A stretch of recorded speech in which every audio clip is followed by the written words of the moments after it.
So this comes from GameSpot, which I don't know. Is that one of the sites that they're buying? I don't think it is. So somebody outside of the actual source of IGN actually is reporting the news. So IGN buys Gamer Network sites, layoffs in progress. Okay, Eurogamer, GamingIndustry.biz, Rock Paper Shotgun, and more sites are now under the IGN Entertainment banner. The gaming media landscape has just gotten a lot more consolidated. IGN Entertainment has purchased Gamer Network's digital brands, which includes Eurogamer, GamingIndustry.biz, Rock Paper Shotgun, VG247, Dicebreaker. As a result of the acquisition, layoffs for some of the affected sites have already begun. Brendan Sinclair, the popular managing editor of GamingIndustry.biz, was amongst the employees who were let go. Now, the news was shared with a number of sites, including now IGN-owned GamesIndustry.biz. Gamer Network is also founded by Rupert and Nick Lomain in 1999, alongside the launcher of Eurogamer. Game Network expanded to include the previous mentioned sites. It also owns a portion of the outside Xbox, Digital Foundry, as well as the Hookshot, which includes the Nintendo Life, Push Square, Pure Box, and Time Extension under sites. Game Network was initially sold to ReedPop in 2018 before the company signaled its intent to sell Gamers Network assets in late 2023. Now, ReedPop had been behind the planned relaunch of E3 in 2023, partnering with the ESA to produce the show. However, it was substantially canceled as E3 was killed off for good the following year. Now, ReedPop's Popverse comic book and geek culture site was also not included in the sale of IGN. Additional, ReedPop has also maintained the EGX and the MCM conventions in the United Kingdom, in addition to the domestic comic convention in New York Comic-Con. So, let's see. All right. Obviously, I don't like consolidation. I don't like it when it comes to cable companies. I don't like it when Xbox bought Activision, Blizzard, and all other companies. I never liked consolidation because the people that lose are us, right? The people that win are the people that are buying the actual companies, right? They're making their business more, and this is what happens. They do what they do. Companies got to be companies, right? Unicron comes in and eats up other companies, spits out the pieces. Now, what I do find not funny, but I mean humorous a little bit here, is that the people that report the news talking about how consolidation isn't bad and how they rooted for certain things are now in the process of being consolidated and losing their jobs, which I just find that pretty hilarious. This is that analogy outside the window of the fire is burning the neighborhood around me, but it's not affecting me. But then when it starts to affect me, everyone's like, "Oh, wait a minute, this got real fast." This is bad for us, the gamers, the people that read the news and stuff like that. I'm not talking about like me, the YouTuber, right? I'm talking about just consumers in general, okay? When a place gets consolidated, especially people that are supposed to give you the news. Now, sure, nothing can change, and it's just less people work for the company.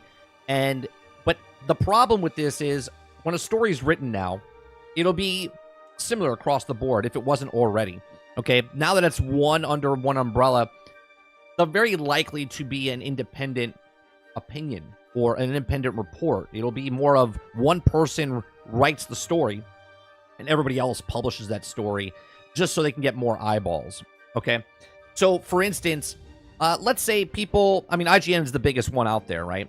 But let's say people that were VG247 fans and that's what they read, because they thought they were separate and they were different from Rock, Paper, Shotgun because they didn't like the point of view of Rock, Paper, Shotgun. Again, I'm just saying the names are in the thing. I don't know who was leaning one way or the other or did whatever. I'm just trying to give an examples here, right? If you're a Eurogamer fan or if you were a GamesIndustry.biz fan, right? You're like, I like this because they give their best opinion or I like what they have to say. Well, now all of this is kind of foggy and whatnot because you don't know if Eurogamer is going to have the same or stay the same as it was, or if they're going to have the same opinions now or the same reports as GamesIndustry.biz or Rock, Paper, Shotgun or VG27 or 24/7, right? And that is the problem because news outlets have to tell the news, say the news. We get our information, the people, from these people that are supposed to do their jobs. It's a very important thing. This even works in politics and stuff like that as well. It's the same thing, right? Yes, this is just the video game industry, and it's not as dire as the real world, but there's still things out there that can persuade you to buy something or hate something or like something, and this is just not, okay, this is just not the way to go about it. Now, obviously, with all of these industries now being bought out by one company, it'll be interesting to see if they keep them open, if they just cut them completely. So Rock, Paper, Shotgun or VG 24/7 might be gone completely. As of right now, they're not. They're just merging underneath the same umbrella. And as the company, they want to try to reach as many people as possible because, like I was saying before, maybe the people that read Eurogamer don't go to IGN. Maybe the people that read VG 24/7 don't go to IGN. And instead of trying to force them to come over here, now they just, or try to not force them, they are forcing them now. As they try to bring them over and they're like, oh, IGN's stagnant. We're not getting any bigger. Well, why don't we buy the other people up and then bring them underneath the umbrella? So even though they didn't like IGN, now they're under IGN. This is bad, in my opinion, across the board. I've always been, I don't like consolidation. But here we are. As consumers now you have to try to figure out, you know, what is good and what is bad, what is right, what is wrong, what is real, what is fake, what is, you know, just, I don't want to say propaganda or anything like that, but basically, are they telling the story because that's what they want to write, or are they telling that story because that's what they're told, right? That's for you to decide.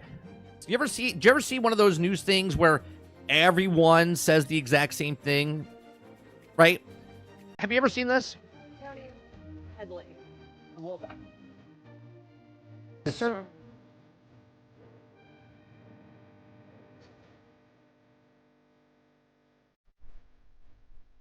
Down.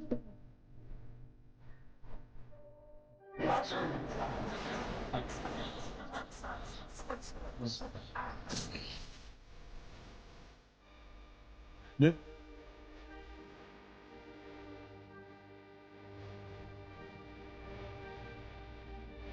Action.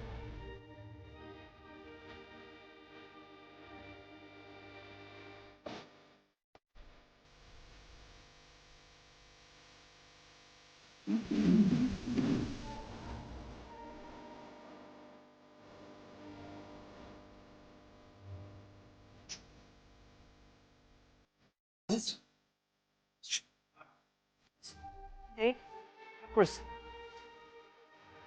Huh? Extremely dangerous to our democracy. Dangerous to our democracy. Dangerous to our democracy. Dangerous to our democracy. This is extremely dangerous to our democracy. This is extremely dangerous to our democracy. This is extremely dangerous to our democracy. This is extremely dangerous to our democracy. This is extremely dangerous to our democracy. This is extremely dangerous to our democracy. This is extremely dangerous to our democracy. This is extremely dangerous to our democracy. This is extremely dangerous for our democracy. Okay?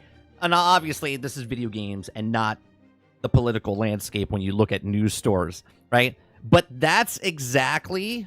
Right. Was that about Helldivers 2? Good stealth. Very good. Right? Like, do you see the problem when consolidation... Okay? Do you see the problem with consolidation when companies do certain things? One person writes the stuff and everybody else just spews what the stuff is. Right? This is why it's very important to have people's opinions and thoughts and have conversations and stuff like that. You know what I mean? So when a company buys... Again, I'm not trying to link this to what's happening with real news sources, like actual news companies, but it's the exact same.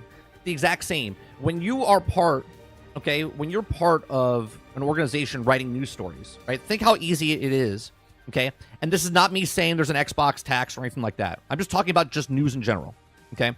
If an article writes a report about one studio or one corporation or one company in good light or bad light, it's real simple to sway the people that read these things because 3 sources are saying the same thing, 5 sources are saying the same thing, 8 sources are saying the same thing. That's no longer asking questions and writing the report and asking for comment. That is one person doing it and spewing what they want to say, and then everybody else just goes, yes, sir, or yes, ma'am, right? And that is a problem when it comes to news outlets being consolidated across the board, right?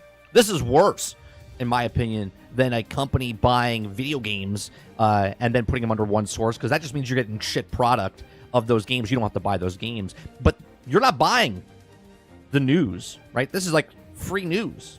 They get advertisements and ads on the paper. You just read what you see, and people love reading headlines, right? They love just reading headlines.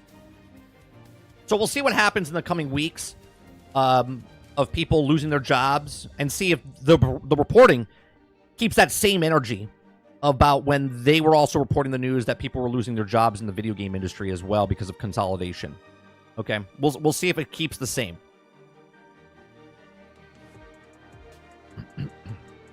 Right. Everything I just showed you in that video, all those news organizations are under the same umbrella. They're owned by the same people. How about before Warner Brothers Discovery, it was run by a telephone company, AT&T. What does that tell you? Exactly, Jax. Okay. Well, it's across the board, Dolphin. It's not about if it's a CBS. ABC is run by Disney, okay? And they have all bunch of news stations and stuff according to that. The streaming services that you're looking at, right? Disney owns Hulu and ESPN, right? It goes across all spectrums of all the industries. But a lot of people won't see this article. A lot of people won't know this is happening. And they'll go on and read Eurogamer, and they'll think that Eurogamer has the right thought process, or GameIndustries.biz has the right the right mindset, or Rock Paper Scissors has the right and people will be like, no, my trusted source is Rock Paper Shotgun. My favorite source is VG247. My favorite source is whatever it is. But really, they're just underneath the same thing. And now, even if they come out and tell you, oh no, nothing's changing, everything's the same, I can't trust you. I can't trust you because you are at a hive mind.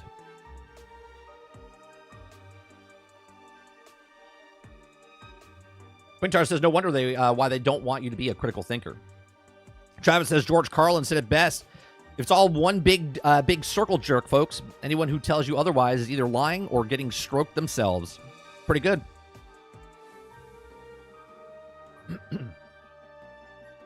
Dolphin says, IGN headline. IGN layoffs. Yeah, right. We'll see what happens. I'm sure somewhere around the line they'll blame Phil Spencer for this. Yeah. I'm sure down the line someone will link something up and be like, it's because of Phil Spencer.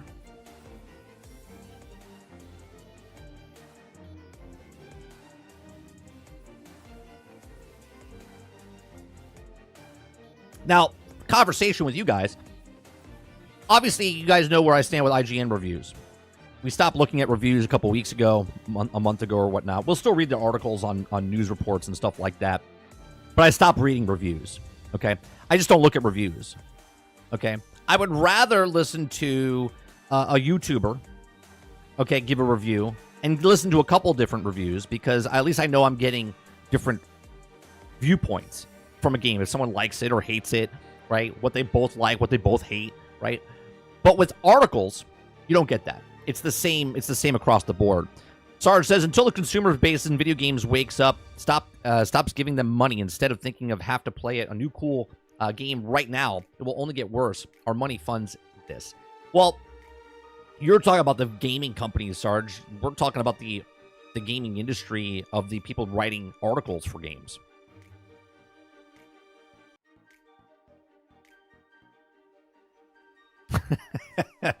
Z says, wait. Who's getting stroked? Am I missing out on something Microsoft benefits? Kylo says, all hail IGN. Gaming media monopoly. Eclipse says, yeah, that's me for sure. I'd rather hear recommendations, not this point system. Right.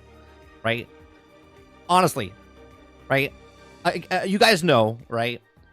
I'll shit talk a game not because it's a bad game, okay? Because I play bad games all the time, right? I shit talk a company because of the choices they make inside that game, right? If someone comes out with an RPG, makes the same mistakes as every RPG before it, and doesn't make anything better, I give them shit for it. I give them criticism for it. You know what I mean?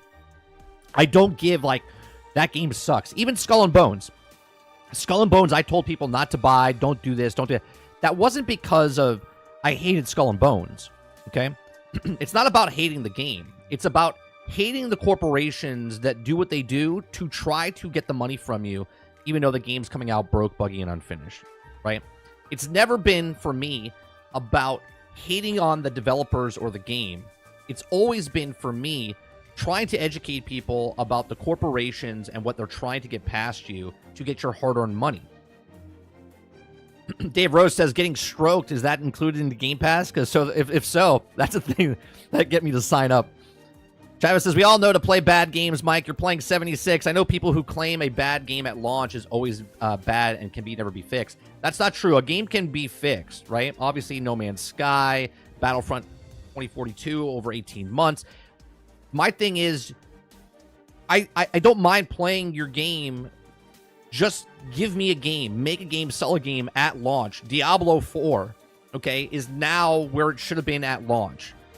Battlefield 2042 is now what it should have been at launch, right? All of these games, I can make a list that goes on. Cyberpunk 2077, even though as many people love it as it is, CD Projekt Red, when it came out and had the expansion pack and all this other stuff, that's when it should have launched, okay? But they know they can get money from people ahead of time.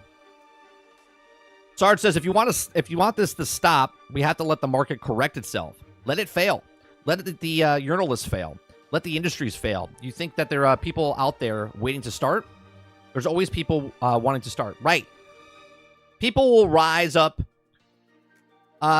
We did this example a couple weeks ago, right? Months ago. Eric July, right, with the Ripperverse. He didn't like where the comics were going. And there's other people out there. He's just the most predominant one that I can think of, okay? He didn't like where the comics were going. So instead of purchasing those comics from what he loved from DC and Marvel, he decided to make his own comic book company, right? Like, people want good things. And there's people like ACG, that's a really good reviewer, right? SkillUp does really good reviews, right? Other people out there do really good reviews. And the reason they're doing the reviews that they're doing is because the industry itself is failing them to give reviews, okay? It comes down to, are they paid? Is there advertisements? They don't want to bite the hand that feeds them because they don't want to say something bad. Because if they say something bad, well, then they're not going to get that copy again, right? And this is why journalists should pay for games. The company should buy the games for the person that's reviewing the game. Not in the fact that they're given a code and given multiple codes and these people are playing the game. There's nothing inherent about that they just get handed something and they're expected to that. And if they don't say something good, then the company that's giving them the codes doesn't give them codes anymore. Okay? Travis says at this point, people are like, if you're playing, if you ever want, say, bad games are okay, the dude claimed that if you have ever played No Man's Sky, that you're saying that it's okay with this launch product. Here's the thing. This will change real fast, Travis. We wouldn't get a No Man's Sky. We wouldn't get a Battlefield 2042. We wouldn't get a Cyberpunk. We wouldn't get a Fallout 76. We wouldn't get a lot of these games on day one if we stopped buying games on day one. If we stopped pre-ordering games 6 months ahead of time, 3 months ahead of time. If you just wait, okay? If you just wait, yes, people will lose their jobs. Companies will go out of business. But if you set a tone and you let people know that we're not buying this minimal viable product, right? Make a game, sell a game. And when it comes out day one, I don't need to wait 6 months for a patch to come through to fix the game that I gave you full price for, right? All we have to do is not buy games on day one. All we have to do is not pre-order games. Let them sweat. People would let you sweat if you started a business, okay? If you started a business, do you think anybody around you would care if you failed or succeeded, right? Very few people are excited, like, oh, you started a brand new bread company, right? And you're like, oh, I love fresh bread. I'm going to come to your bakery. There's going to be those hardcore people that come and support your business, okay? But if you cheap out on quality and that bread, right, and you're asking people, well, pre-order the bread before the bread gets made, and then something happens and you can't make the bread, okay? You can't be the person that's buying the pre-made bread before the bread is made. You would fail. Your business would fail. So why is it different in any other business in the gaming industry? Dave Rose says this is a great point. I think the devs should stop sending out free codes and flying people to these nice events. It creates a bias, in my opinion, and I don't trust what you say. Exactly, Rose. Right? Day one comes out, okay, and they're like, "Well, where's the embargo? We have to lift it a day ahead of time, or 3 days ahead of time, or a week ahead of time. These people get to play the game and they get to give you their opinion." Well, how about this? You launch the game on your day. If it's a Tuesday, a Wednesday, a Thursday, or Friday, whatever it is, on the actual day it's supposed to be launched, everyone plays the game, and then 2 weeks later, you get to decide if that game is good enough for you to buy, play, pass, right? 2 weeks after. But no. People tell you, remember Redfall, the streamers played that game and said it was fantastic. Phil Spencer had a thing and said, yeah, it's a good game. Then it came out, and we all realized it was broke, buggy. I don't know if they played a different version. I don't know if they played a different, update version. Whatever it was. It was a completely different experience for everybody else when it came out than it was for those people that got early access to it. Okay? Oh, we'll fix it. Battlefield 2042, 8 maps in the game. It took them 12 months to fix the 8 maps they started with the game, to go back and fix it. But you already gave them the $125. You already gave them the $100. You already gave them the $70. Why should they fix it? Why should they go back when you're paying big bucks for minimal viable product? And now with these industries, with all the people underneath the same umbrella, they can sway it and do whatever they want with it. What do you think about this? Do you think that IGN buying up all these other these industry people inside of the articles that were written is good or bad? Let me know in the comment section down below. These are just my thoughts, my opinions. Let me know yours in the comment section down below. Please make sure you share, like, subscribe, and if you like what I do here, please make sure you check out some of our other videos. Thanks for watching.